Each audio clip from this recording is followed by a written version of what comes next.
Greetings and salutations. Welcome to another episode of Ref the District. I'm Nathan Perry. That's the Stoner. That's Trev in the house here for, I believe, episode 157 of our show. We stream live every Wednesday on YouTube, Facebook, and Twitter. And then, of course, we're on every audio platform thanks to the Believe Sports Network. So make sure you're checking us out wherever you can get us because we appreciate your support.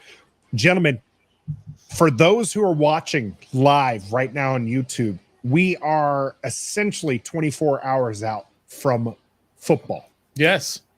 Thursday night football will be going on about a little over 24 hours from now. Probably by the time the show's ready, this show has ended. 24 hours. Chiefs and the Lions will be playing. We're not going to preview them, though. We're not going to preview that. We do have some season predictions coming up here in the warm-up. In the end, we'll be talking about the game predictions. Get those Dolla Dollas ready as we'll be doing game predictions for the Arizona Cardinals visiting the Washington Commanders.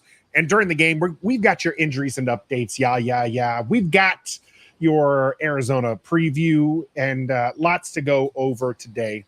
So let's hit this. We do appreciate those already in the chat. Gus Bus is back, and he's got some great information already.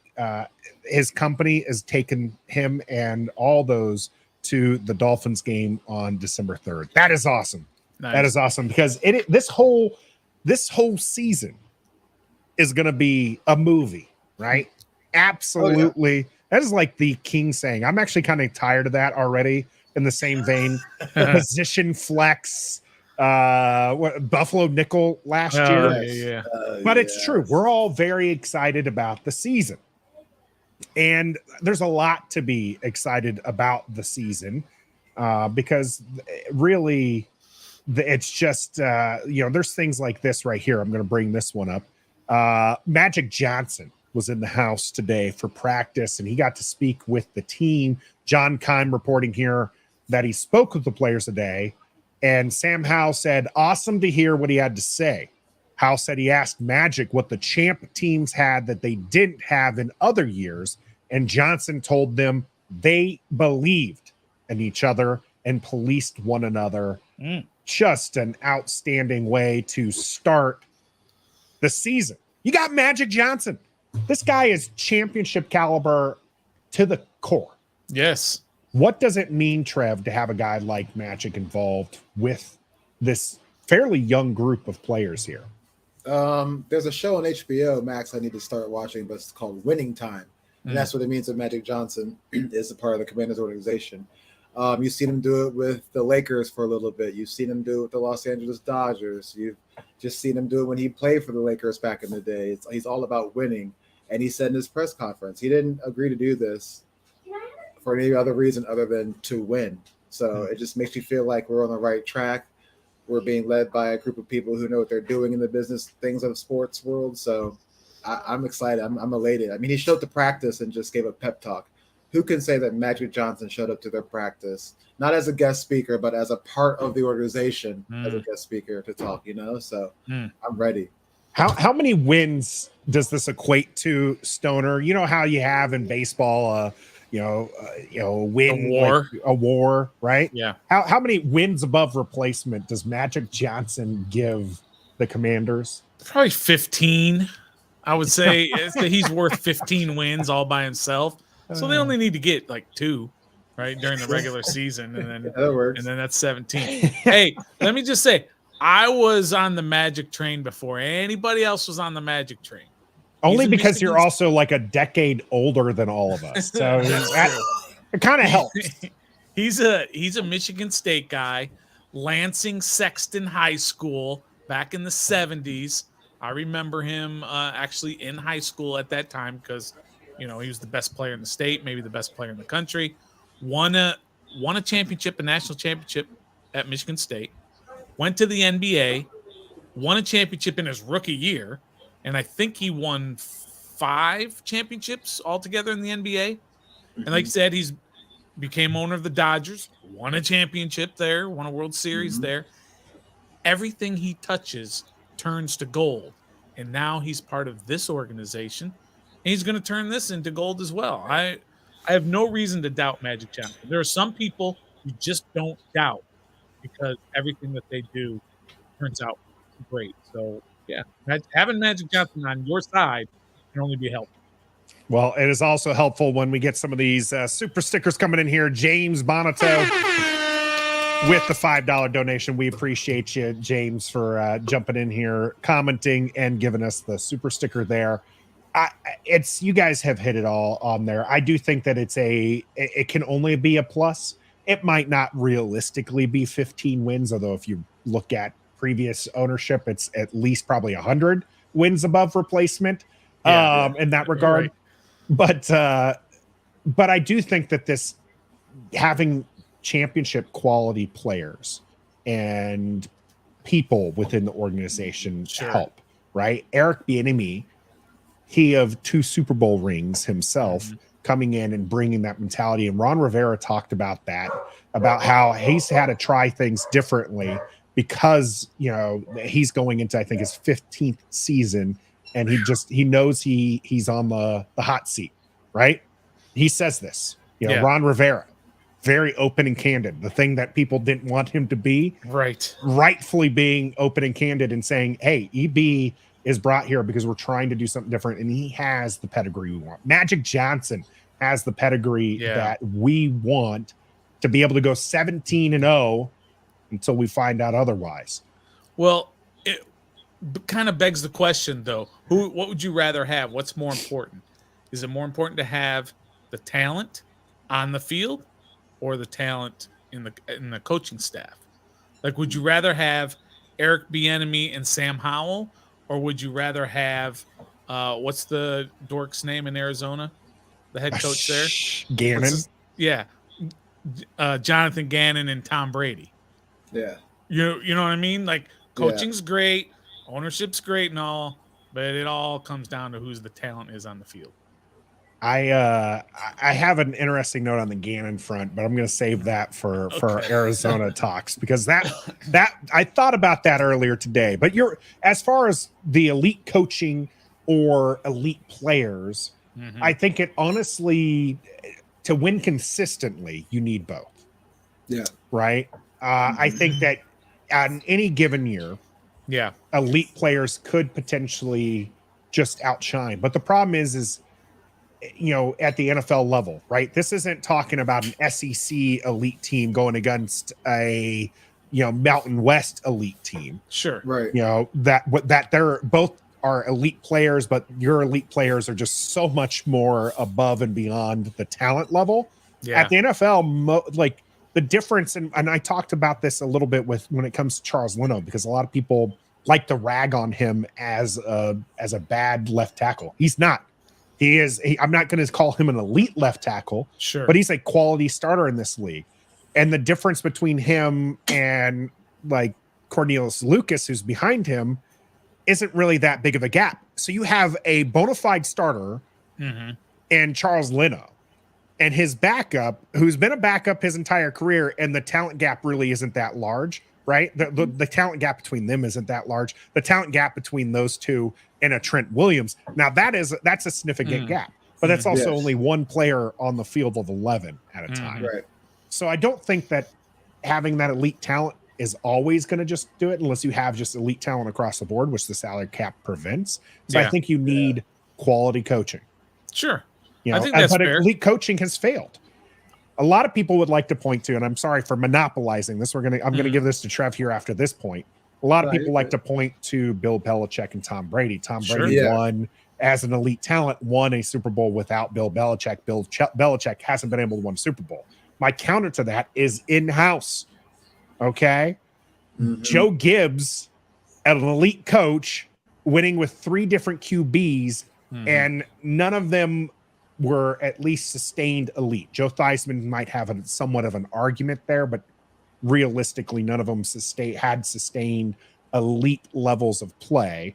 Joe Gibbs was the reason why that they won those Super Bowls. So that's my counter to that one. How about you, Trev? Where do you stand on this elite coaching versus elite players? It's kind of a little bit of both. I mean, like you said, if you don't have elite coaching, you can have all the best talent in the world, but if you don't have anybody there to guide them and show them how to use their strengths at the right time and the potentials at the right time and place, then it's not going to do anything. I mean, we've kind of seen it with the NBA a little bit. You could have the big threes, you have the big fours, but if you don't have the coach that can handle that's not going to happen. Nothing's going to come of it. So I think it's a little bit of both. You do have to have elite coaching and elite talent because that's just the nature of the game. So, and I think, how many times have you seen like a team get really close and not be able to get over the edge, and then they change coaches and they get over the edge?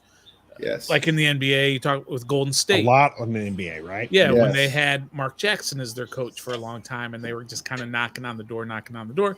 They change over to Steve Kerr, and all of a sudden they get through the door and win a championship. Yeah. Or in the NFL, I think it was, who was it, Dungy, that was in Tampa Yes. all those years, couldn't Yes. get over the hump, and then finally Gruden comes in and wins a title. So yeah, I think there is something to that it does take a certain coach. With the Bulls back in their heyday, it was Doug Collins, just couldn't get over the hump. They bring in Phil Jackson to get over the hump. So yeah, so I think there is something to that to get them past a certain point. But I will always take Brady before Belichick. I will always take the talent on the field over the talent coaching. Me personally. I think it's more entertaining for certain. So let's talk about that in regards to the Commanders then, Stoner. Mm-hmm. Where does Washington stand with the elite level of either coaching or players? Wow. That's the big unknown right now, especially with Bieniemy, because there are so many narratives out there about Bieniemy. Was he completely carried by Andy Reid?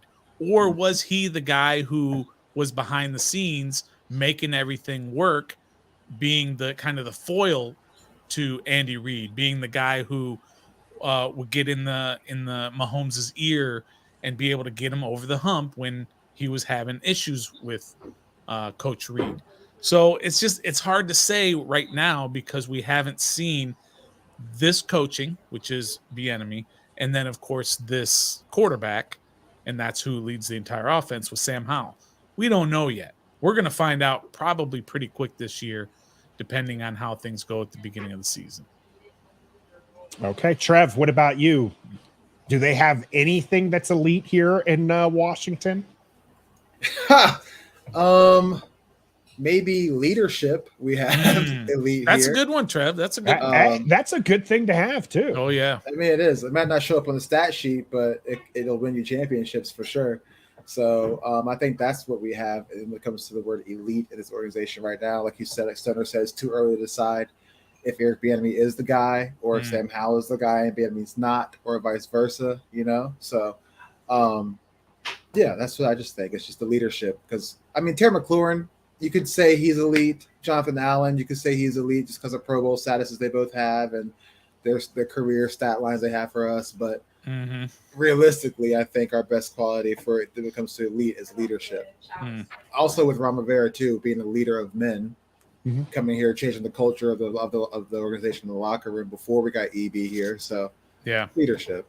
Yeah, it will be interesting to see. But Stoner, you're trying to get away from it a little bit here, saying it's too early. And Trev, you're agreeing with him. But that's what we're here for today, gentlemen. Let's get our bold season predictions right here. Let's start with the record for Washington. And we all know Washington's going 17-0 until we find out otherwise. Yeah. But I want a realistic expectation from you guys on what you think the season end is going to be. We'll start with you, Trev. I've been quoted saying 12-5. Even last year I said that too. I'm going to dial back and go 11-6. I just don't think that anything is proven enough to say we can win 12 games. 12 games is a lot. 11 games is a lot, Trev, but go ahead. It is. But I think I just figured that, we could get to the 10-win mark and then maybe win one more to solidify our position in the postseason. We're not going to be outrageously good. We're not going to be horrible. We're going to be a mid-level team that shows that the progress that we made, and it started with the front office with the change of ownership too. 11-6. Sam Howell's going to go through some growing pains. We saw it in the Cowboys game last year in the end of the season. Saw it in the preseason. He took a couple of those sacks we didn't have to. So But he has shown he can adjust overnight pretty much. So we'll see what happens. But 11-6, growing pains with Sam Howell, growing pains with EB, and growing pains with Ron Rivera too, kind of taking a back seat to what he was normally doing before EB got here. So, man, growing pains, and still 11 wins. Yeah, pretty good. I think that's pretty good. I mean, I agree with all your caveats that you had in there, Trev, and that there are going to be growing pains. As good as Sam Howell has looked and all the progress that he's made. Look, I've done a complete 180 on him. I thought it was foolish that they were putting all their chips in on Sam Howell. But what I've seen out on the field and on the practice field and everything is I've seen that steady growth. And so I believe he can be a pretty darn good quarterback, at least a mid level type quarterback. But I still can't see this team going past double digits. I just think that's probably too high. This is a tough schedule they have this year, even though it's a last place schedule. They're playing some teams this year. I mean, when you have the Giants, Cowboys, and Eagles, and that's 6 of your games, that's a tough schedule already. And then you've got the AFC East, right? You've got Miami and the Jets and the Bills, and the worst team in the division is the Patriots, and they're never a pushover. So the schedule is what's going to get them this year. They've got the Broncos, who I think are going to be better. So I just think that the schedule is going to be the great equalizer to this team. Sam is going to struggle, but he is going to be much better than we all thought he was going to. That I thought he was going to be. And so I think their ceiling is probably 10 wins. Okay. But I don't think they're getting 10 wins. I think that's the best they can do. I think they're probably going to win 9 games. Okay. And that's still not bad. That's kind of right. And that's kind of the positive way of looking at it. Sam could be a 5th round, second-year quarterback, and they could win 6 games this year as well. But I don't think that. I think they'll win 9 games. That's my official prediction, which if you asked me that 2 months ago, I would have said they were going to win 7 games. Yeah. Billy, so I've done a turn. Billy's coming after your money here, Trev, saying 11-6 is insane. He will bet, not beat. Any amount Trev wants. He knows that's BS.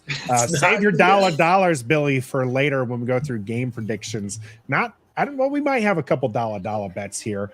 We have a couple people in here. Doug saying 10-7, 8-9 from Yam here. I know I saw TJ had 10-7. A lot of people went to that. We had the poll up, and a lot of people went through that 8-10, right? Wins that we're going to see here. 68%, in fact, went that route.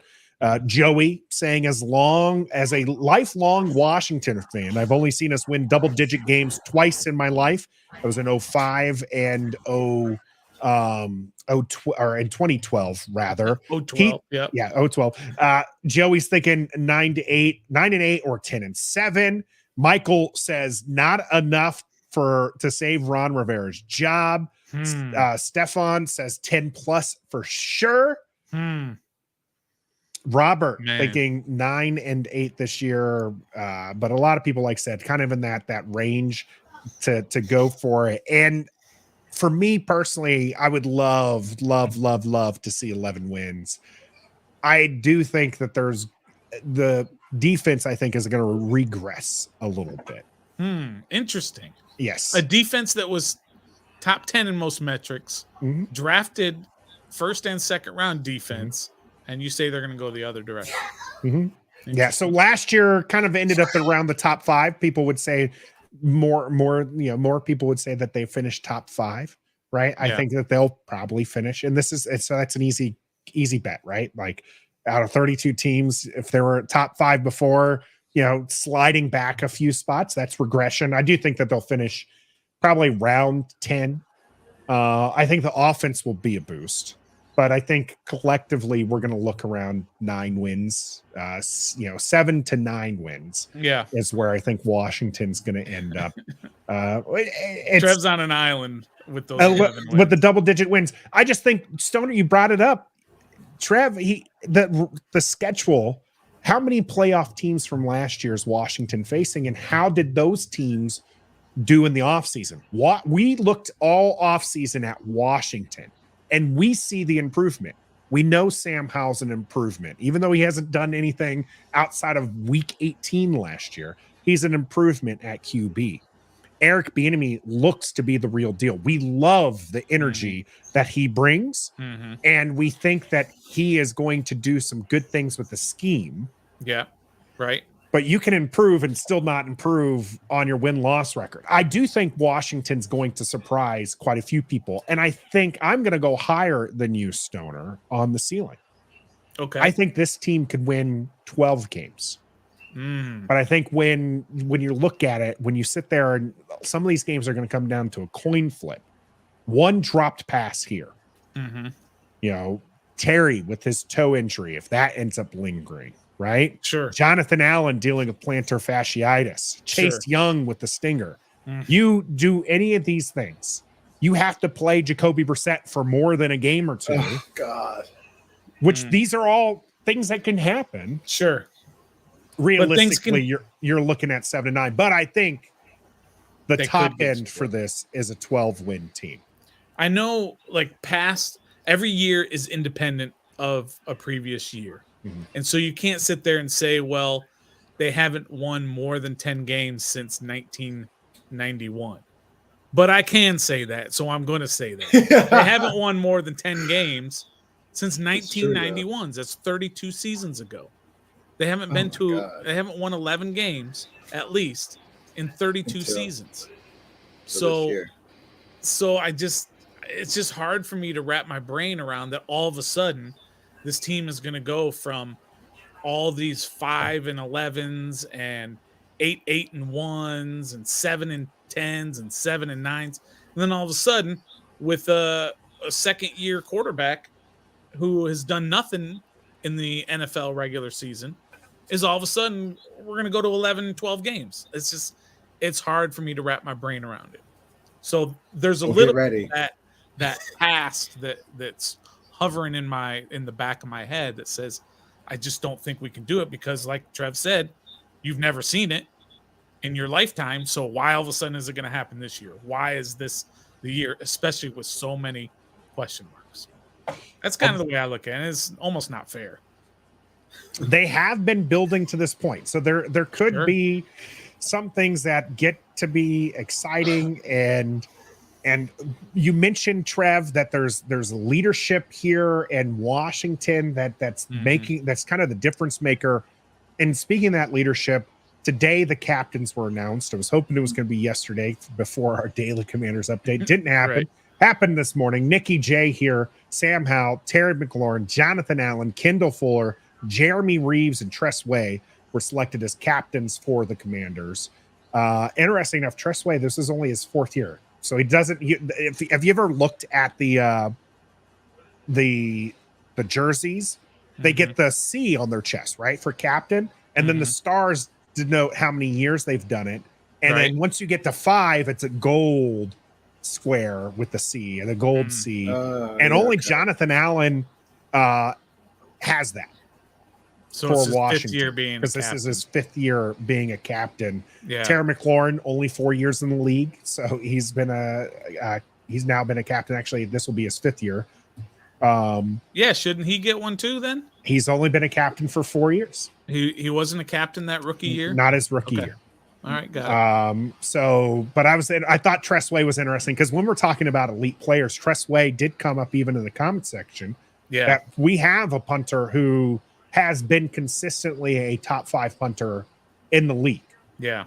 Whether or not the Pro Bowl recognizes that is another matter. But, so with this leadership and with the supposed improvement, who does become the team MVP, Stoner? Ooh, the team MVP? The team MVP. Not who do I want, who do I think is going to be the team MVP? I mean, to me, it's going to be the same that it always is. It's going to be Terry McLaurin. Terry McLaurin has put up the stats year in and year out with just an unbelievable amount of different quarterbacks. I believe Sam Howell when he played last year was his 10th different starting quarterback in the 4 seasons that he played. Atrocious. That's incredible, and he still puts up the stats. So I'm just going to say he's going to be the team MVP. I mean, that's fair. I mean, I watched a video the other day of Terry McLaurin. He was catching passes from everybody. The only one he didn't score a touchdown with that was a QB for a period of time that was QB1 was Fitzpatrick. He didn't. Yeah, he only had a quarter. Only had a quarter and a half, and only I think was only targeted one time. So pretty interesting on that one. That is crazy, right? So how important on the leadership aspect? You went away from who I think Trev's going to pick. And so Trev, I'm going to bring this to you. Sam Howell, first year captain. Does he get team MVP honors for you? No, he does not. Oh. I'm going out on a limb here, and say what you want, but it is what it is. I think Chase Young will be the team MVP this year. Wow. I think because That's he's a hot caught take so alert. much. Yeah, he's caught so much flack for his lack of production here. We don't pick up the 5th-year option for him.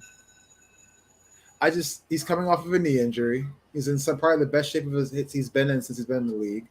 I'm going Chase Young. It's a bounce back year. It's a prove it year, whether it's to play here for the future or somewhere else. Hot take alert. Chase Young will be team MVP. You already see how he is on the sidelines when he's not able to play. He's the biggest ball of energy on the sideline that anybody could ever ask for. Him and Jonathan Allen are the defensive leaders of that squad. Jonathan Allen's the more disciplinarian, more serious. Chase Young's more loud, vocal.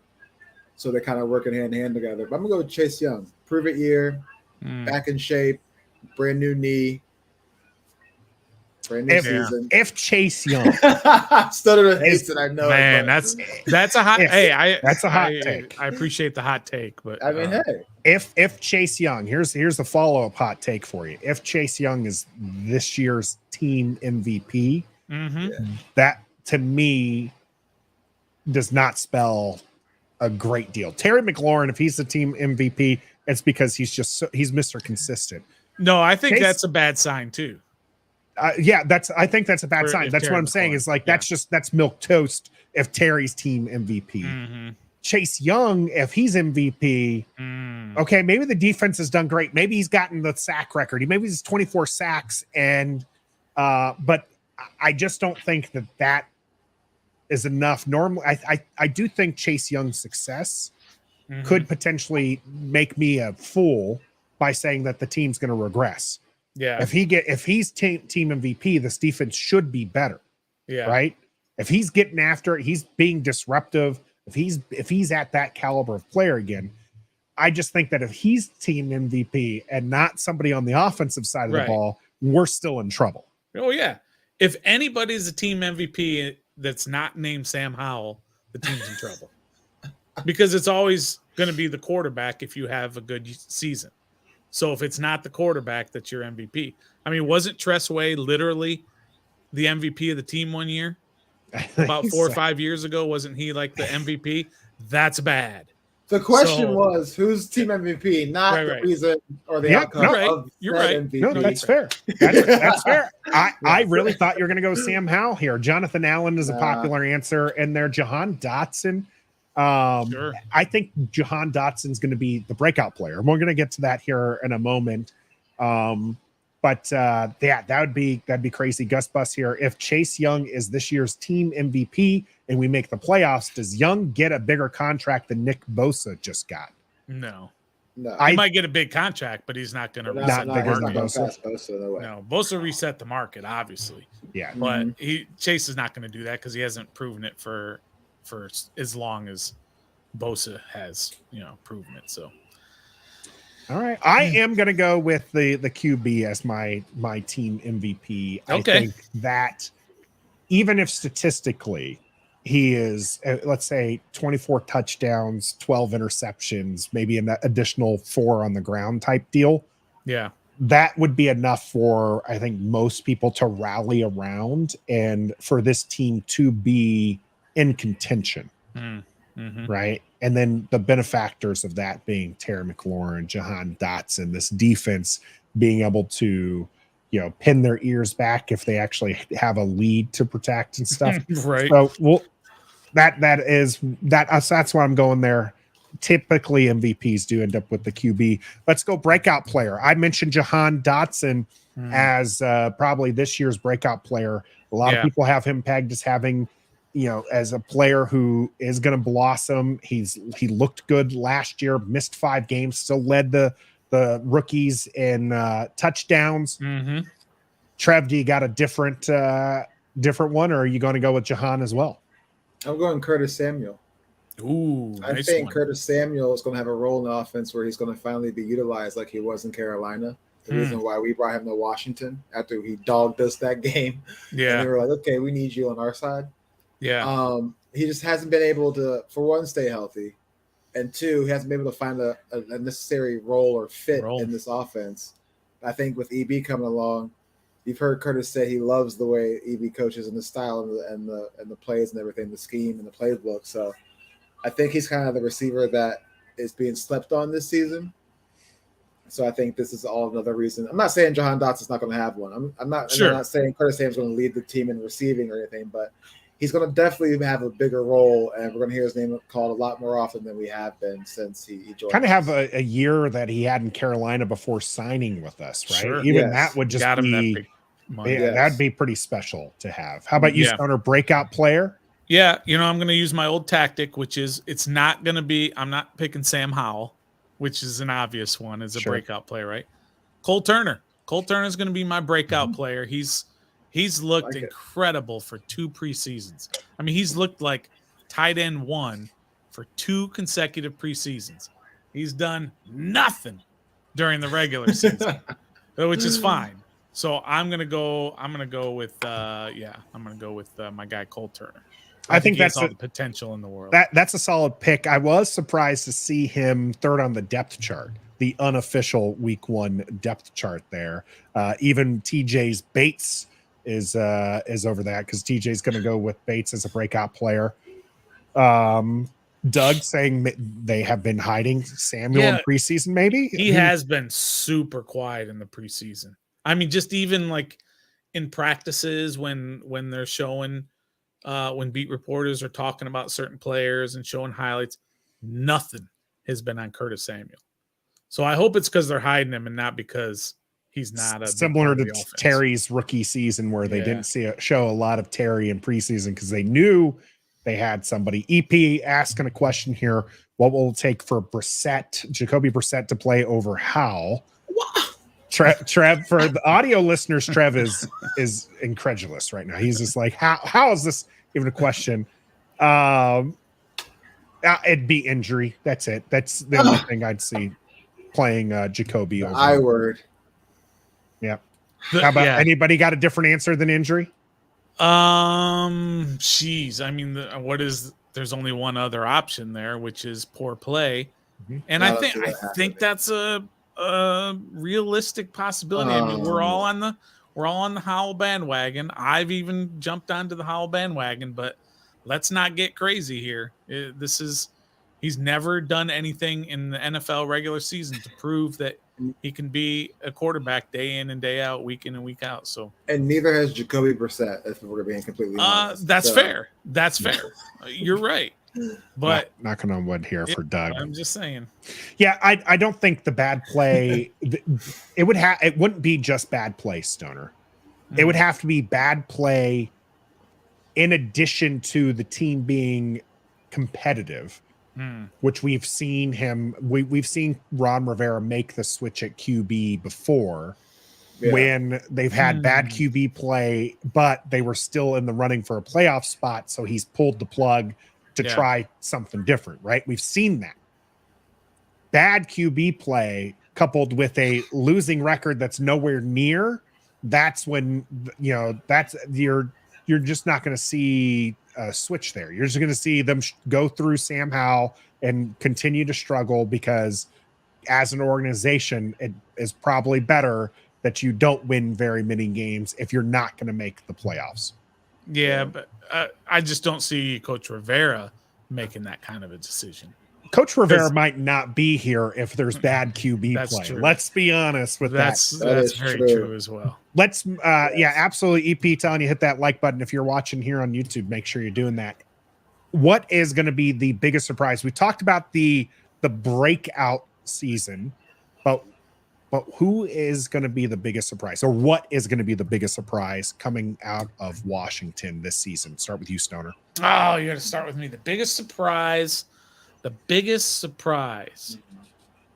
that, all right, here you go. You ready? This is the big surprise that by about a quarter of the way through the year, so at about game 5, Antonio Gibson takes over the number 1 running back role because of an ineffective Brian What are we Robinson. doing? That would be the biggest surprise. Would that not be a surprise? Let me ask you. Would that not be a surprise, Trev? That will be a huge surprise. Yeah. No, I think seriously though. I think I got to hit the trombone on that one. I think the biggest surprise actually would be a fast start to the season because Ron, I don't remember who put it out there. Maybe it was Standig, maybe it was 48. I forget. But they're 3 seasons under Rivera: 2-7, 2-6, 1-4. That's been his starts in the 3 seasons he's been here. So because of the tough schedule, their first 4 games, Arizona's not tough, but then you got Denver at Denver, never easy. Then you got the Bills, and then you got the Eagles. Mm-hmm. So that 4 games, it would be a surprise if they started 3-1. It just would be a surprise. So a fast start would be surprising for me. All right, Trev, how about you? What's the biggest surprise? Oh man, it's tough. I might go with, when's our bye week? Not till like 14. 13 it's 14. It's back-to-back years with the 14 bye week. It's like in December. Right, so I won't say bye week, but I'll say by week 8, we're going to be leading the league in turnover differentials. We're going to lead the league in turnovers. We're going to have the most turnovers by a defense by week 8. Most takeaways? Yeah, most takeaways. Yeah. I just feel like with drafting Quan Martin and Emmanuel Forbes and having a healthy Chase Young and Montez Sweat, Deron Payne, Jonathan Allen, I think we can really, in a whole different mindset with the new ownership, the new additions at training camp, EB coming in. I think we have all the fuel in the world to give these guys a chip on the shoulder that, they can be one of the best defenses in the league, not just on paper, but actually for real. So, I just think that Forbes brings that dog mentality that our secondary has been lacking. Yeah, Kendall Fuller's a captain, but he's not a dog. You know what I mean? He's not that ball hawk. He's not that. So I just think him and Forbes and Quan bring that dog mentality, that savage mentality that our defense has been lacking in the back end because we have it up front. So, yeah, we're going to lead the league in turnovers, takeaways by week 8. Biggest surprise. Nice. I like to hear it. I love the enthusiasm. I'm going to keep the good times rolling, not be a Debbie Downer or a Stoner. Hey, here. wait, I reversed it. Yeah. I came back and okay. All right. How about this? Biggest surprise, Washington wins the NFC East. Ooh, that's huge. Ignore my win prediction just about 20 minutes ago, but Washington wins the NFC East. I think that would be the biggest surprise, going from last to first here in the division, a tough division with opponents who really got improved as well. But who knows? There might be some difference makers out there. Maybe one just got signed to the practice squad. That's Jamison Crowder coming back. We're going to be talking about him. I saw people chatting about it in the comment section there. We'll be talking Jamison Crowder, giving all your injuries and updates here, and an Arizona preview coming up here on The Game. Stick with us. The Game is brought to you by Pacers Running Stores. Pacers has 5 stores in Northern Virginia and DC. For the best running footwear, apparel, and gear, just stop by or schedule a virtual fitting with the best running experts in the business. Pacers Running exists to help as many people as possible through running. For every run, it's Pacers Running. Man, I set up that segue there, and I completely didn't look at the comment section as I had to do all the switching around and everything. Oh, no. And I missed a great surprise here. Jarris, biggest surprise, Sam Howell getting all pro votes. That huge. would be just outstanding.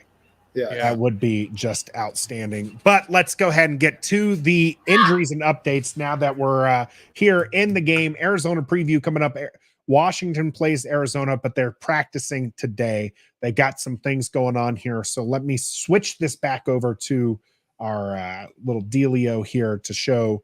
So Jamison Crowder got signed to the practice squad.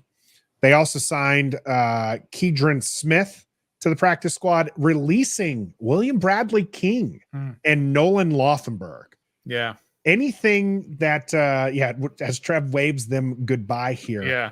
Do those signings to you mean anything? Jamison Crowder obviously coming back. We were joking that it was 2015 in our group chat there. Yeah. But did these Trev, you're waving at them. You're like, yeah, whatever. We don't care. But what do these signings mean to you? I don't even know who Keidron Smith is. Sure. So there's that. Jamison Crowder, I just don't know what we're doing. When he was here with us in Washington, he was serviceable. I'm not saying he was elite. I'm not saying he was top, whatever, but he was serviceable. He is the last person to return a punt for a touchdown for our organization back when we were called the Redskins. But he has not, JP Finley tweeted, he has not had a full healthy season since 2019, I believe. Right. Ever since he left us, he's been bouncing around the league, team to team, practice squad to practice squad. Yeah. I just don't get why we're giving this another go around based on the stats and history I just gave and he has. We'll see what happens. Maybe it's a hint that says we need a good return guy because Dax Milne is injured. He's a good possession return guy, but he doesn't give big returns. He just catches the ball and takes a knee, and that's about it. There's been Giddy been lining up back there a little bit, but you really don't want to do that. You don't want to use Jahan Dotson, even though he's taking some snaps back there. You don't want to do that. So I guess they're bringing him in to be that wide receiver 5 or 6 guy, I guess, so we can get some returns until Dax is healthy. I really don't know why we went the Jamison Crowder route. I'm not impressed with it. I'm not really happy about it. It's a big question mark as in why. But like I said, I guess it's because we need a better returner back there. So I did a lot of thinking on this one because I was right there with you, Trev, when this was first announced, first of all, that they were bringing him in for a workout. And then they decided to go ahead and sign him to the practice squad. And I thought, what are we doing? It's not 2015 or 2016 anymore. He's 30 years old. That's not super old, but still, he's got a lot of miles on him, right? At 30 years old, playing for almost 10 years now. I thought, this is ridiculous. But they worked him out, and they decided to go ahead and sign him. So he's got something left. He's got something going there. Because there have been plenty of guys that they look at here and there, and they say, we don't want to sign this guy. We don't want to sign that guy. And with the Dax Milne injury situation, he was the only guy who did not practice today, was Dax Milne. The only guy on the roster that did not practice today. So that means he's probably not going to be ready by Sunday. And you need somebody dependable back there. This may be just a short-term fix until Dax is completely healthy. That's kind of the way I'm looking at it. And like I said, they took a look at him and they said he's good enough to go on here. But right now he's just on the practice squad. So let's not worry about him until they elevate him to the 53. Which then they we will. can start saying, which they probably will. You're right. But it's very likely that he's going to go. Let's not get anything in our heads that he's going to be wide receiver 3 or wide receiver 4. And he's going to go out there and return it 13 yards on these returns every time. He'll probably just get crazy. Catch the ball a few times, and that's going to be the right. story. Let's just not get crazy with it. I have to share this because I did a little chuckle. So if you heard me chuckle just a few seconds ago, Metaphor had a great joke in there as the comment section's going wild. I missed it a couple times there. Jamin knows a lot about miles, about 114 miles. That was a good one, Metaphor. I'm going to give you your props and put that one on screen for you. Am I the only one who, I know everyone's excited about Jamison Crowder possibly replacing Dax Milne, who's, not too exciting. We did that in-depth look at Dax Milne as a return person. And I'm just happy to have Jamison Crowder back. Am I the only one in there? I mean, if you look at what he's done in the league, you're right. It's nothing outstanding, but these numbers that he's put up, even post Washington, only last year was a dud, and that was due to injury. Right. 4 games in, he gets injured, and he just was kind of ineffective.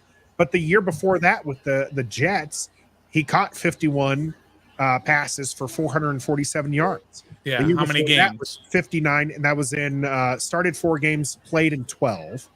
And so, yeah, he hasn't played a full season, but he's an effective wide receiver. And again, I'm not saying that he's not getting above De'Ami Brown. Sure. Okay? And he probably is not going to get above Pringle because Pringle's kind of an EB guy, right? Sure. But I mean, this is a quality receiver to add to your group, even at age 30. If you're using him sparingly, maybe you're not going to develop a talent, but Dax Milne having a hamstring injury, why not suit up 7 wide receivers who can go out there and do it? And he plays that Dax Milne spot very, very well. Sure. Played. Okay. You guys are acting like he's 36, for goodness sake. 30 in football years is old. Yeah. It's kind of old. Not old. It's not that at wide receiver, where it's everything. Your body is everything as a wide receiver. I mean, you can play football at an advanced age in some other positions. Even an offensive lineman, you can. But as a wide receiver, where it's all dependent upon that quick twitch, at 30 years old, you're starting to lose it. But I do agree also that if he's out there on the field on Sunday, not in the punt return, I'm not talking about. And this is exactly what I'm talking about. The PCC 1901 says, if he's out there on the field running routes on Sunday, we in trouble. I agree. About wide receiver 6, wide receiver. I agree. If they're playing, there's a big problem. If you see Mitchell Tinsley out there, we're probably if we're down that problem. Deep. And we like Mitchell Tinsley. Right, that's right. But just not instead of Terry McLaurin or not instead of Samuel and Dotson. Alongside those.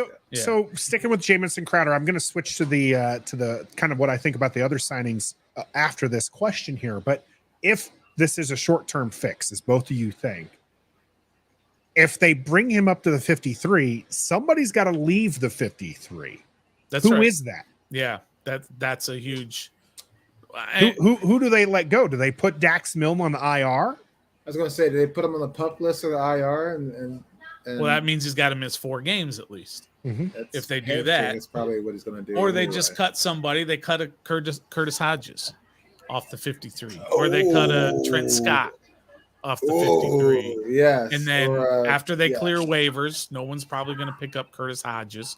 So after they clear waivers, then they sign him back to the practice squad until other guys get healthy or whatever, and then bring him back. So we all know Curtis Hodges is not a playing time kind of guy, right? He's either going to be inactive or at some point they're going to find somebody that they need, sign him to the 53, and Curtis Hodges is probably the odd man out. So that could be it. That could be a Curtis Hodges deal. So the other side, moving away from Crowder here, the kind of what I think about the signings. One, I was surprised that William Bradley King was released. Were you? I was. Were you? I mean, he was on the practice squad. I think what this signifies, that and the fact that they got rid of Nolan Laufenberg, a center, is that they are happy with the draft picks that they took this year. KJ Henry, Andre Jones on the defensive inside. Yeah. Sure. They're fine letting William Bradley King, who was kind of an emergency defensive end. They're like, no, we've got young guys who can be that emergency defensive end for us.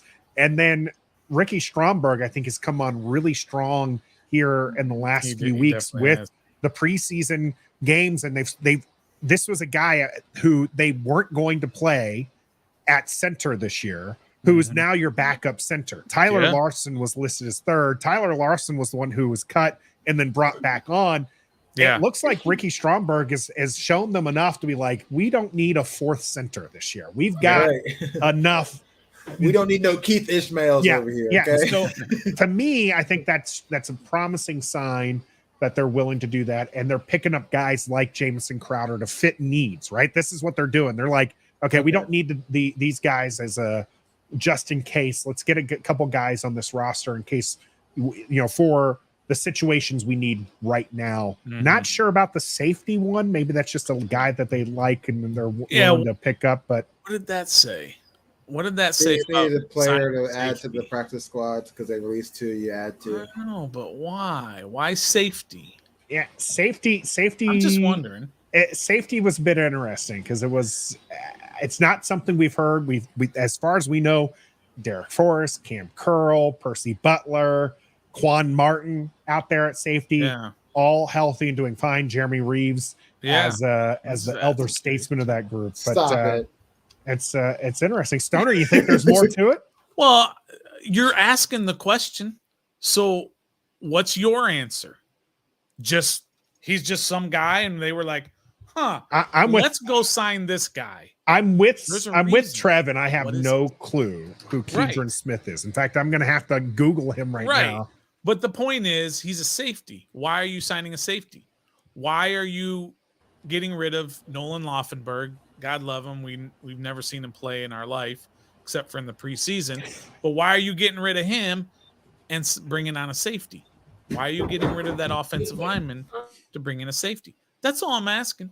There's a reason behind it. They didn't just randomly select a guy and say, let's bring him on. This could be a guy that they liked because he's only 23 years old. Yeah. And I believe he is a rookie. So he is a rookie from Kentucky. And he's he's a bigger dude. He's 6'2", 210. I just think maybe this was a guy that they were looking at, and maybe he was open, and so they're like, hey, let's go ahead and see if this guy can be a developmental guy. Oh, but I mean, the safety room has been stacked, so I was a little surprised to see that there. So we'll see. Gotta ask yourself. There's usually a reason behind it. Tommy T hitting in here, maybe value in the player more than the position. Possibly. Lots of value is going to be or was on the practice field today as lots of the stars were there.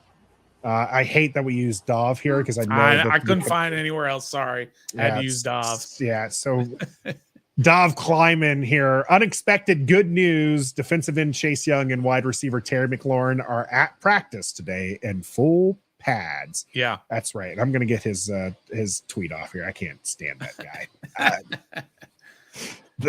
But hey, good news though. And to add to that, about it. Let's talk. Logan Thomas was in pads, and Jonathan Allen was in pads. It looks like if you asked us 2 weeks ago, when Terry got rolled up on, Jonathan Allen's missing game time with plantar fasciitis. Chase Young is second weekend dealing with this stinger. And Logan Thomas is still nowhere to be found on the practice field. Yeah. If you would have told us today, Wednesday, the 6th of September, that all of these guys would be in pads for the first day of practice and getting out there and doing things, I think we all would have put $1 against it. We said, no way. Terry was in a boot last week. Up until Tuesday. Yeah, he was in a walking boot until Tuesday. Yeah, that's really surprising to me that I think most of all that, you have to submit this injury report each week. And it's surprising that all those guys that you mentioned, that Jonathan Allen wasn't even listed on the report. Kendall Fuller, not listed on the report. Leno, Wiley, all these guys that had been nicked up through the course of the season. What's his name? Cole Turner was another guy who was nicked up a little bit.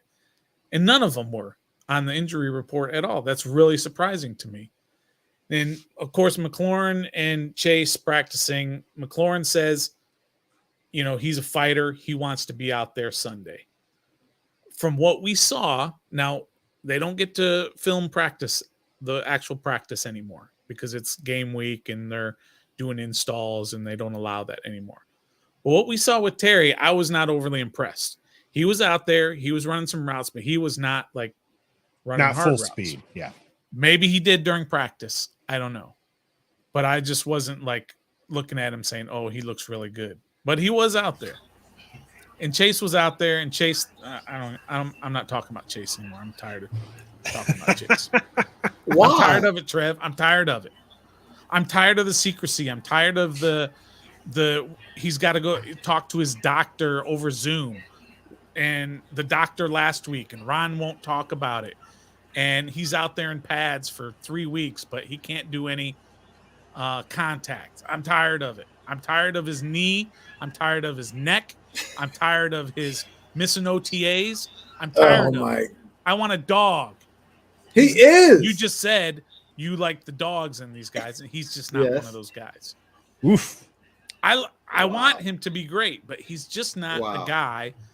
He's not a guy like Terry, who's going to go out there in what is kind of a meaningless game against Arizona, meaning that they should just whoop them up pretty easily.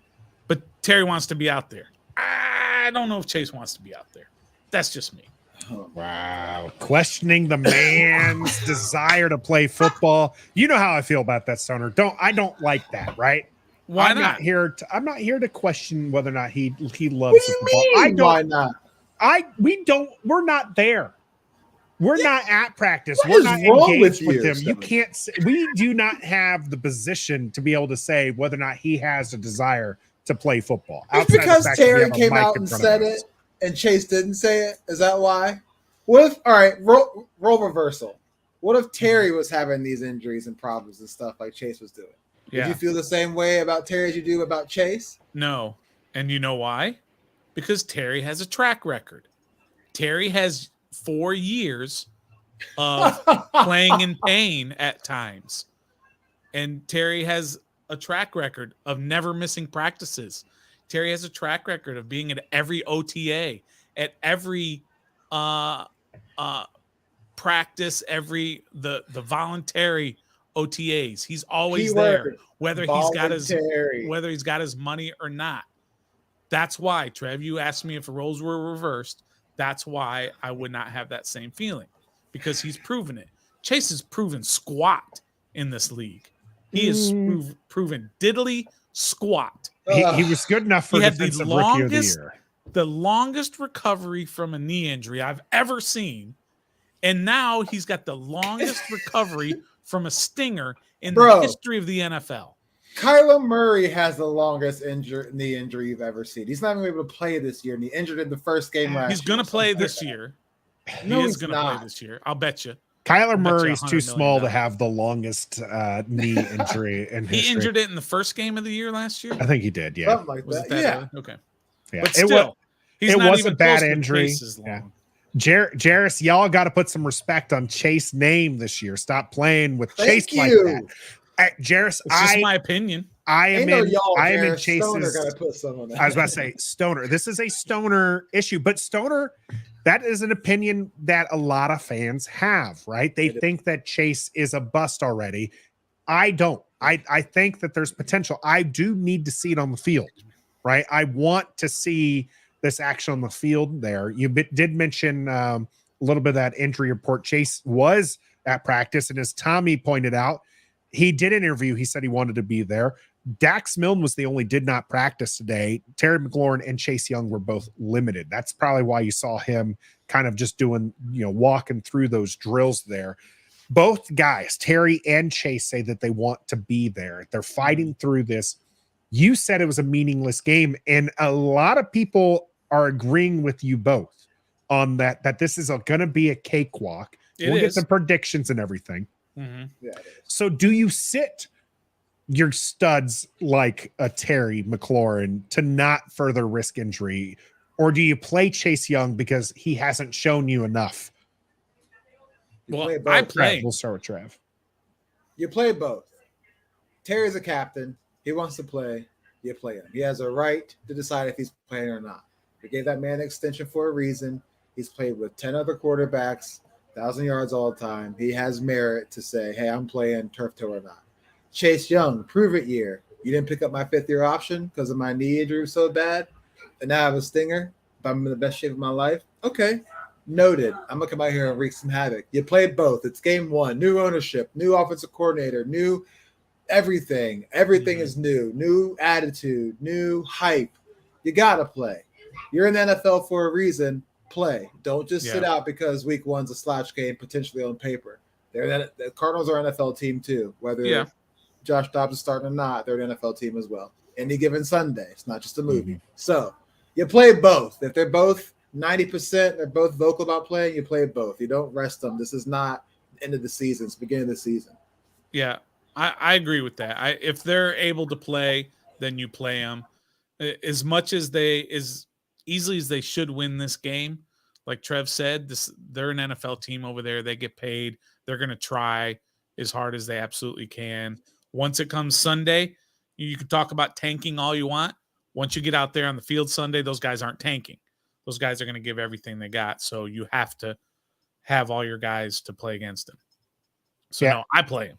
Yeah, I think you play both. And if the game starts getting out of hand, then you can start to talk about seeing others. Or if, as Gus Bus here said, you don't sit guys because you think Cardinals are going to be a cakewalk. You sit them because they'll help them be in better shape for week 2, right? You're looking at the long game here. You're not sitting them because of the Cardinals game. You're sitting them because you want them in week 16. You want them in week 17. But I think both guys will play. I think that they will be healthy here. Jairus, I want to let you know that you're not alone here. Stoner's the lone wolf on this one. Yeah. Jairus Chase had a one bad year. Literally all you can say is he played one bad year. He played bad his second year, got hurt, came into the season late, played 3 games. You combine both 2021 and 2022. That's a full season here. Jairus, I will say he does need to come back this season, and he needs to play like his rookie season, possibly even better than his rookie season, to continue staying a Washington Commander. Stoner's got his hand raised like we're in the 5th grade.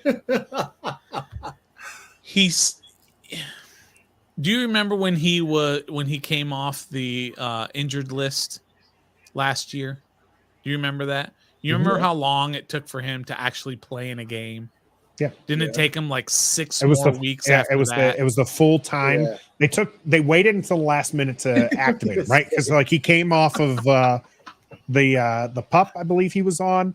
Yes. And then so they had 3 weeks to activate him. They waited until the last minute to activate him, and then he stayed on inactive as he was working through that injury. So he just wasn't as explosive. Why did they take him off the pup originally? Why did they do that? Because that activates his window. Because they thought he was ready. And he wasn't for week after week after week after week. Enough of that. And by the way, let me just ask you all this. Was Chase Young voted on by his teammates as a captain? Oh, okay. No, he wasn't. Okay. No, Why not? Why not? Was he last year? No. Was he the year before? He was a captain. Yes. Right. He was. Right. So, I mean, just do the math. Do the math with all these things that are working against him in terms of his ability, his value to the team. Just do the math. Stop fooling yourselves. You keep making excuse for him. Every time something like this happens, you make excuses. You make excuses for him having a bad second year. You make excuses for him coming off the pup and then taking all the time in the world to finally come back and then not doing anything. You make excuses for 2 years in a row not showing up to voluntary OTAs. You make excuses for him being out for a month with a stinger. You make excuses for him for not being voted captain after he was voted captain in previous years. You just keep making excuses for him. When are you going to start holding him accountable? When will you guys start holding Chase Young accountable to be that powerful, game-changing, chaotic, offense-fearing, coach game plan changing player? Yeah, when he gets benched for KJ Henry or Andre Jones, well, there you go. He's still better than those guys. Stoner, how about this? 8.5 sacks or more for Chase Young this season? 8. I know we finished our season predictions earlier, but I'm okay. Right now 8.5 sacks for Chase Young. You willing to take the under there with a Dolla Dolla? For 8.5. That's one more. That's one more number than his rookie year. His rookie year. Yeah. I would. I'm thinking that's a really good number because it's going to be right around there. I'd take the over. I'd say not. I think he's going to have 9, and then I'll happily watch his ass walk away in free agency with 9 sacks. Probably true. Right. Probably true. That's what'll happen with 9 sacks. Yeah. Allison saying what I've been saying for 2 years now. Chase Young is clowny. Yeah. They're both. It's just all very similar. Both have that potential impact. Yeah. I want Chase to ball out. I want Chase and Montez Sweat. Yeah, we're fans, right? So of course we want this. I want them to go back to that charisma, that desire of crushing the duo sack record. Yeah. Right. Oh man. Chase does have to prove it. I'm in Chase's corner. Stoner is more so saying, you got to prove it, Chase, because you haven't done anything for me lately. So you hadn't done anything for me. Don't even put lately on there. And done anything for me. For you, period. Full stop. Well, let's move on to this Arizona game here. Ian Rappaport saying that the Cardinals are expected to start Josh Dobbs week 1. This is a player who wasn't on the team until last week? Yeah, a couple weeks ago. Yeah. Their other option is rookie Clayton Tune getting those backup reps. So what do you guys make of the QB situation across the field for Washington and how that's going to play out in week 1? Well, I'm just going to be realistic and honest. We struggle with any type of mobile quarterback.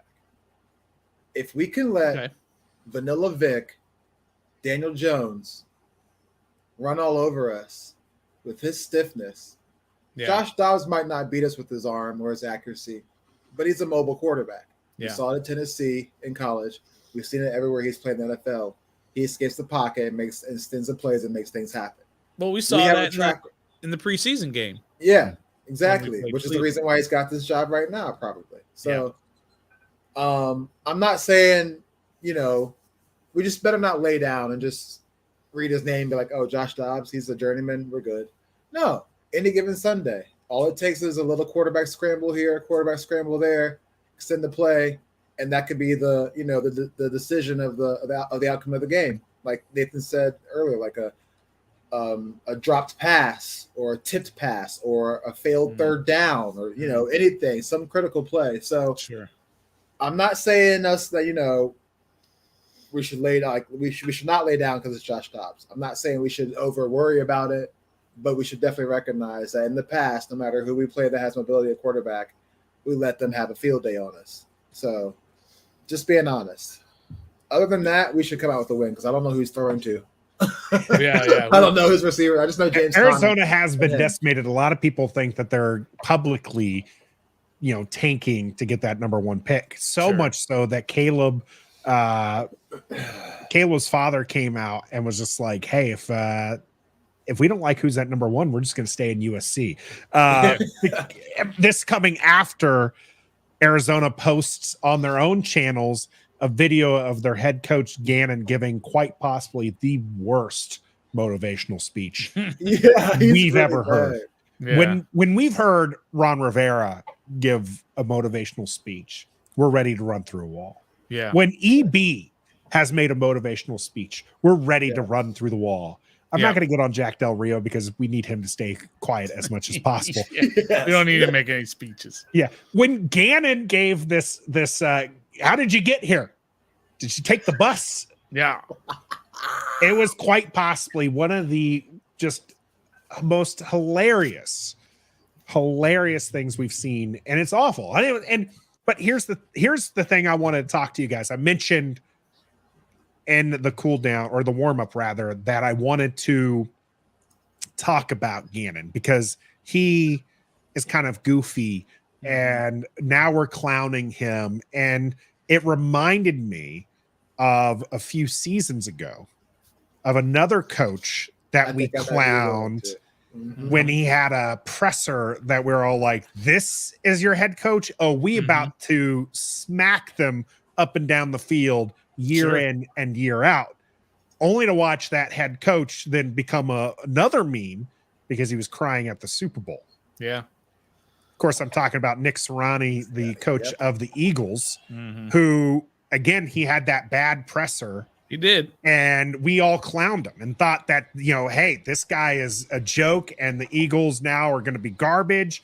And we watched them ascend into a Super Bowl. I only bring up Sirianni, and I think I only connected the two because of where Gannon came from. Gannon was one of the coordinators for Philadelphia Eagles last year.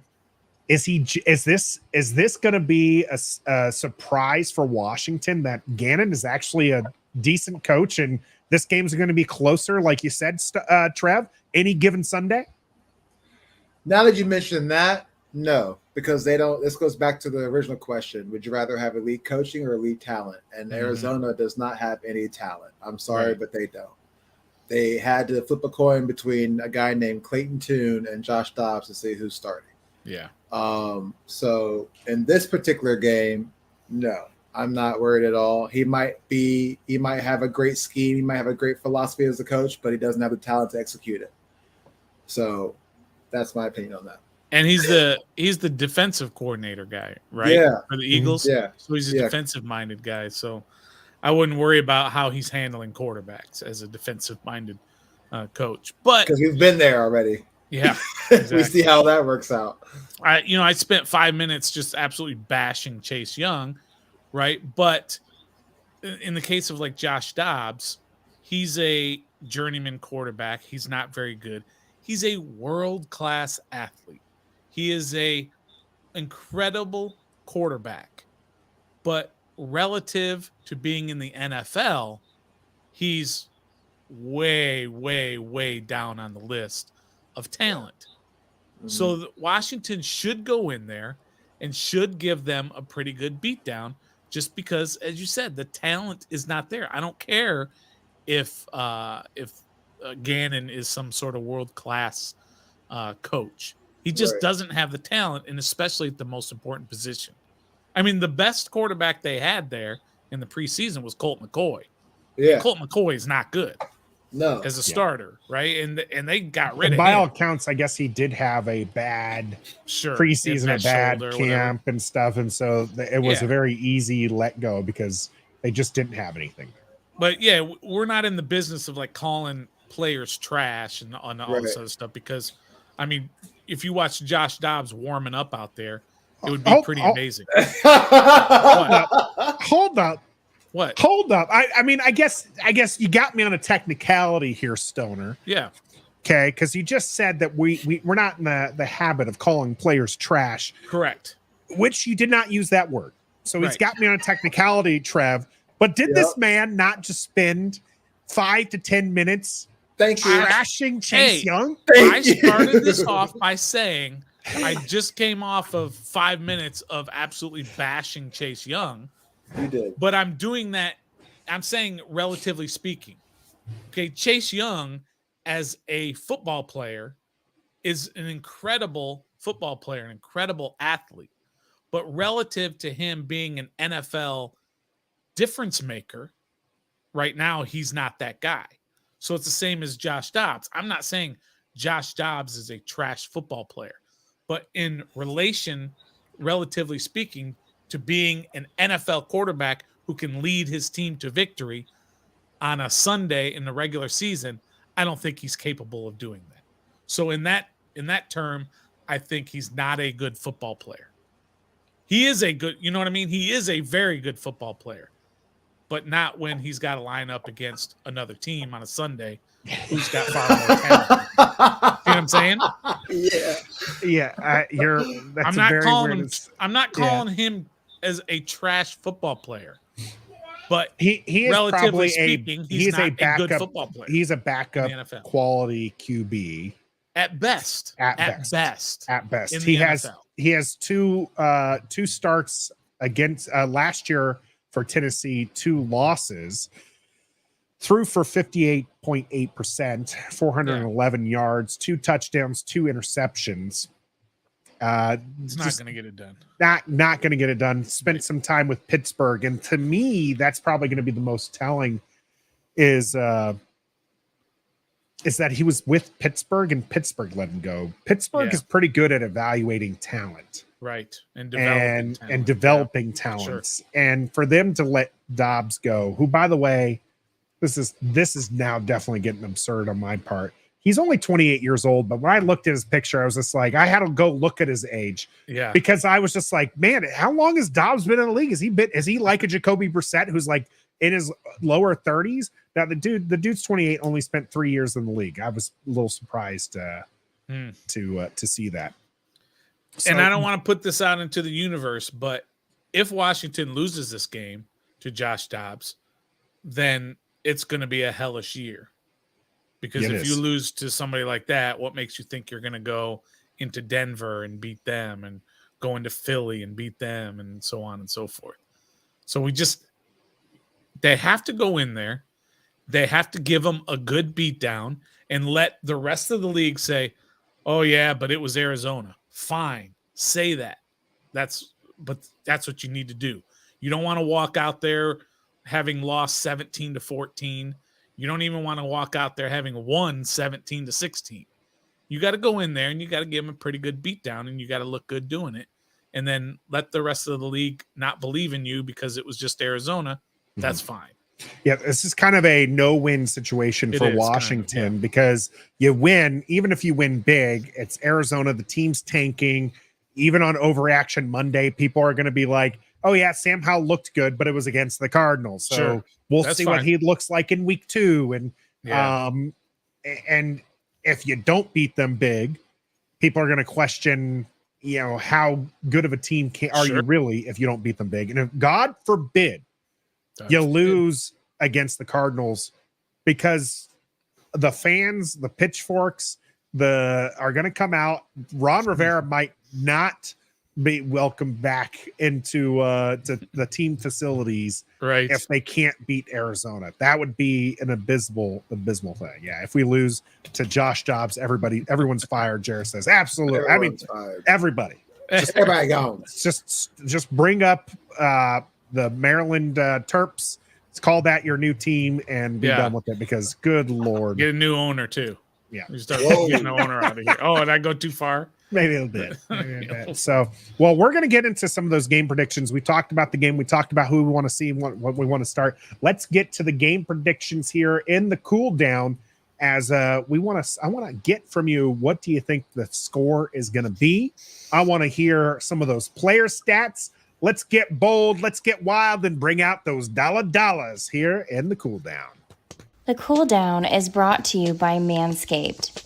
Ever since my Nathan started using their products, I can't cool down. Fellas, trust me. Go to Manscaped right now and get 20% off and free shipping by using the code REF. Your ladies will appreciate you. Now back to Trev, Stoner, and my Manscaped man, Nathan. All right, we have a game, an NFL true game coming up here on Sunday. We will be streaming live, doing our play-by-play and commentary right here on Ref the District, our YouTube channel. So make sure that you're tuned into that. So make sure you hit that like button, subscribe to the channel so you know when we're going to go live there. And let's get down to these scores here. As Tommy T points out, everyone expects Washington to score 40 points. New offensive coordinator, new QB, but everyone has these high expectations. Maybe not everybody, as Command D's has them only at 31 points, Tommy. So not more north of 40, but north of 30, which is somewhat of an anomaly. 31-10 says Command D's. Allison taking DC 20-14. That's too close for comfort for me. Redskin 007 35-7. TJ 30-17. EE Washington 56, Arizona 3. EE giving them 3 points there. We're not playing Madden on Sunday. It's a real game. You could have EE. I wish you would have gone the full distance and gone for the shutout there. That would have been something. Bruce 31-10. That's a popular one. 26-20 overtime win. Gus Bus. Gus, what are you doing? Fuller with a pick in overtime, and then Howell throws a walk-off bomb to Diami to win it. We would probably be pretty stoked for that. That we would be too close for comfort, but in the moment we'd be losing our dang on minds. Joseph with a 34-13, Joe 24-17, Nico 41-6. Will Diggs, I wasn't feeling well this morning, so I did not trim the face. So that's my fault. Will calling us out for not being manscaped. You're pretty clean, Stoner. And Trav growing out his beard there. Love to see that.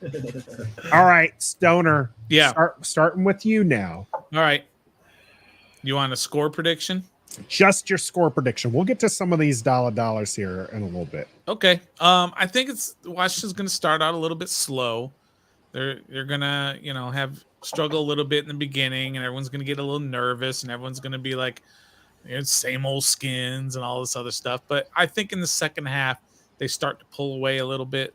Their talent starts taking over. Everybody gets a little more comfortable and all that. So I'm going to say Washington wins, but they're not going to go crazy offensively yet. They're still figuring everything out with the new quarterback, new offensive coordinator. So I'm going to say 24-15.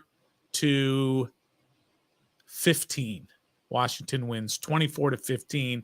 They get a late field goal to move it up to a 2-score game eventually, but it's going to be a 1-score game.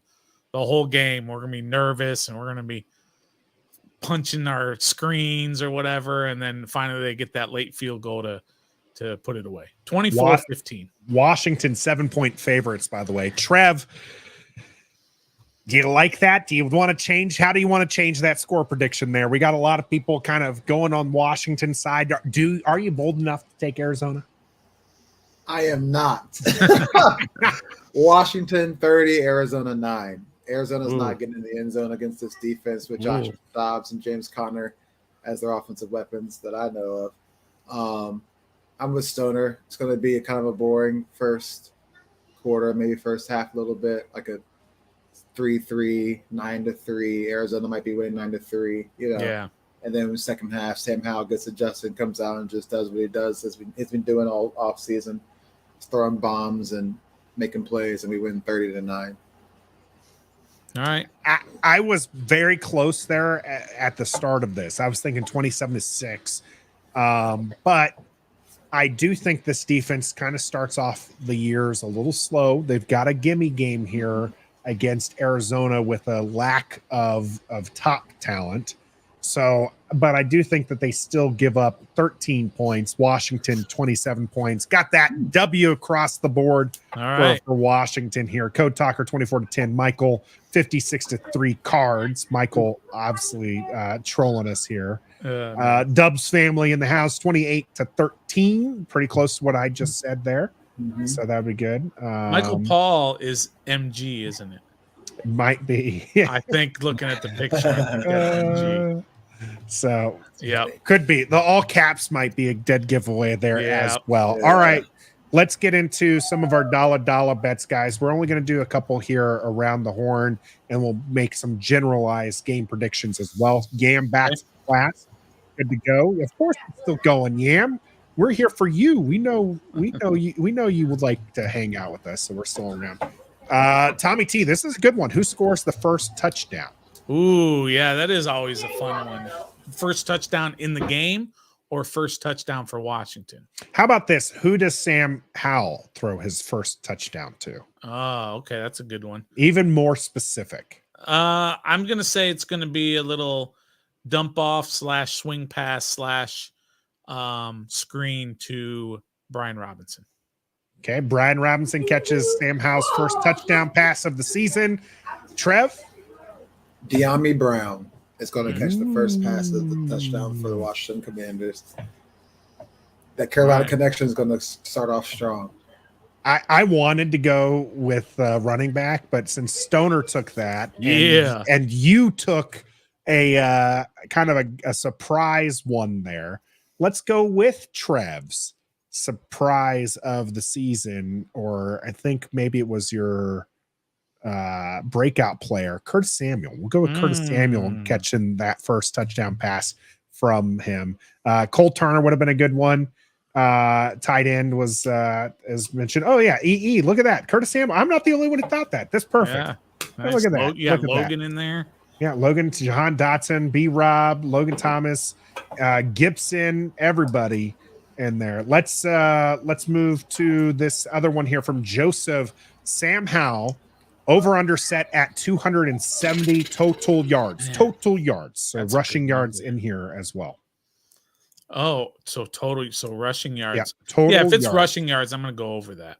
Okay, Trev.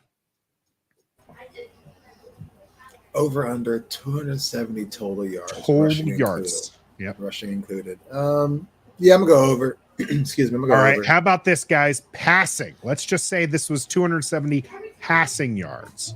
Passing. Everyone's taking the over. All three. All right. Let's put the Dolla Dolla on this one. I'll take the over 270 passing yards. All right. Just to get some action in here. That's right.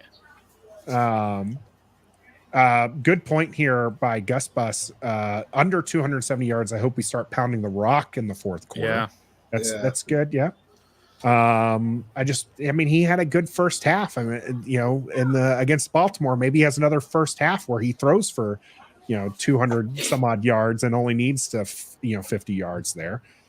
Will Diggs with one for us. Will Emmanuel Forbes get his first pick? That's part of my Dolla Dolla I was going to bring up. All right, let's hear it. Let's get this Dolla Dolla in here. It's a two-parter. So Washington will have 3 takeaways, and one of those takeaways is an Emmanuel Forbes interception. Man, I love when Trev does the compound one. Oh yeah, right. Because you only have to get one wrong to be right for us. With Forbes, INT. Yeah, I do like that, but I'm going to go against it. Okay. 3 turnovers is a lot. Yeah, it is. 3 turnovers is a lot. How about you, Stoner, on the Emmanuel Forbes? So we're both against Trev on that Dolla Dolla. How about Will's point here for Emmanuel Forbes' first pick? No, that's crazy for the guy that you drafted because he creates turnovers, and then the very first game he creates a turnover. It's just too good. The NFL is not used to that around here. And that could be what it goes there. Oh, Bruce Glass even going one further for Quan Martin getting a pick. That's might not even play. Ooh. Stop it. Quan's playing. He redeemed himself that last preseason game. Yeah, but special teams or something. He ain't playing. No, he had that pick. I'm just talking about this game. It's been a little rough start for him. Over under 4 total sacks for Washington. Under. I'm going under. I think they'll be over that. I think they're going to get to the quarterback. I don't care who it is back. If you set the line at 3.5, I would do that. Yeah. Yeah. Okay. Yep. Are we good with that? Trev 3.5 and under, and Stoner and I 4 and above. Yes. All right. I'll take that. Yeah. I just think that 4 is probably right where they're at, which by the way, 3.5 is just there, just to get that point there. But you can have 3.5 though for sacks. No. You know what I mean? You can have a total of 3.5 sacks. A player can, because you can get credited with half a sack. Yeah. So as a team, you can. So if Chase gets 1 and Montez gets a half, that's 1.5 total. I don't think it works like that, Stoner. It always has to be even for a team. Yeah. So a QB could only get sacked a whole time. Yeah, but I you think could I said that. Yeah, you could be credited with half a sack. Yeah. So, somebody has to have the other half. You're right. Yeah. That's public math for you there. That's that Florida education. Yeah. That's right. I got one for you. All right. Let's hear it, Stoner. And if you got another one for us in the chat, you put it in there. James Conner over 26 carries. It's going to be the James Conner show for Arizona. So I got James Conner over 26. Over 26? Wow, that's a lot. I'll take that. I'll do that with you, Stoner.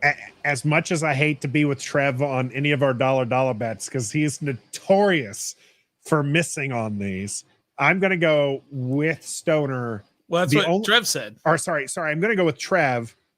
Yeah, Trev said over. He's going. No, he's going over. He's going under. Yeah, no, he said I'm with you, Stoner. Oh, then right, all right. Trev? Then I'm against you guys.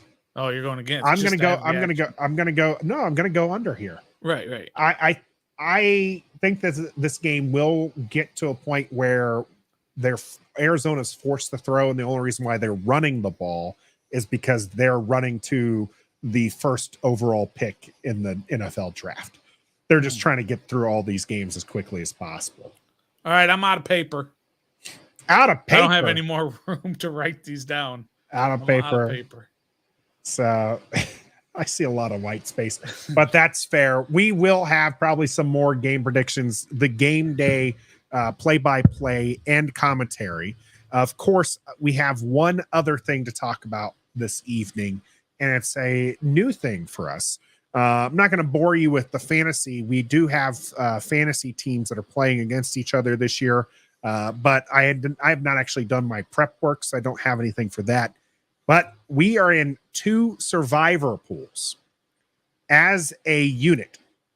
So we have to come up with a survivor for two different survivors each week. Yep.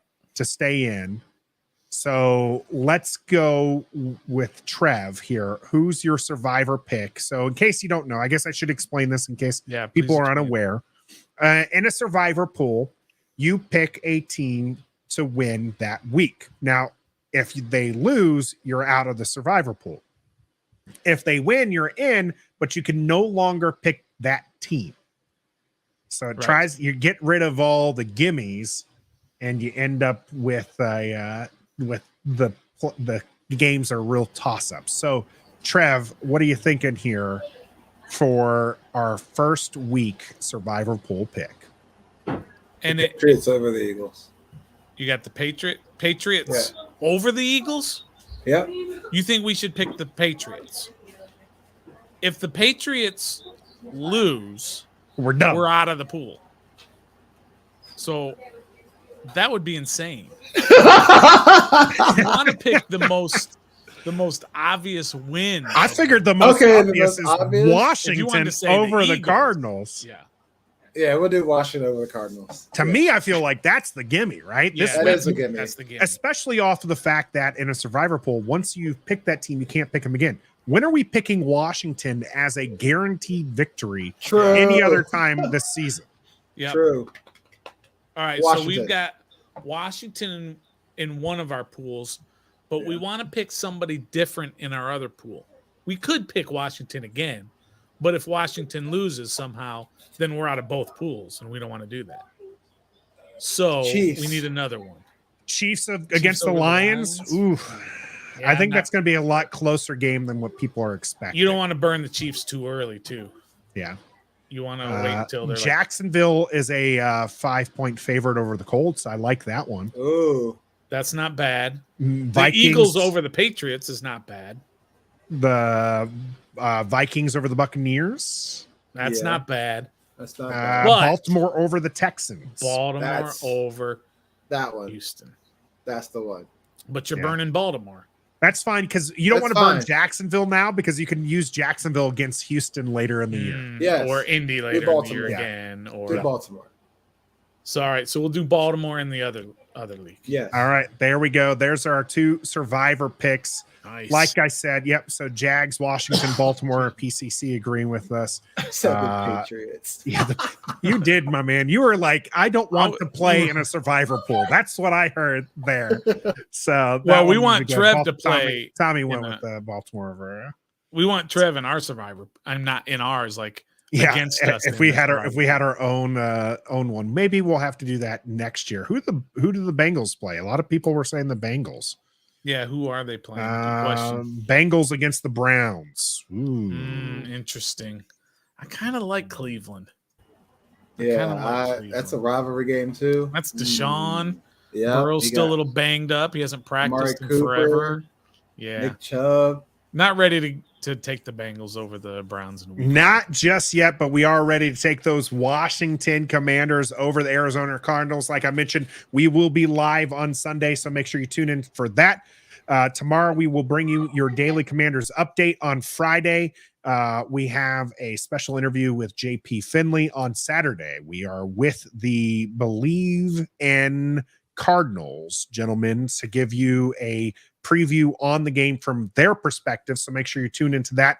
Bringing you content every day of the week here during the season. We appreciate all the support. Make sure you hit that like button, sub to the channel, and wherever you listen to your audio podcast, make sure you also have us subbed up there. But until next time.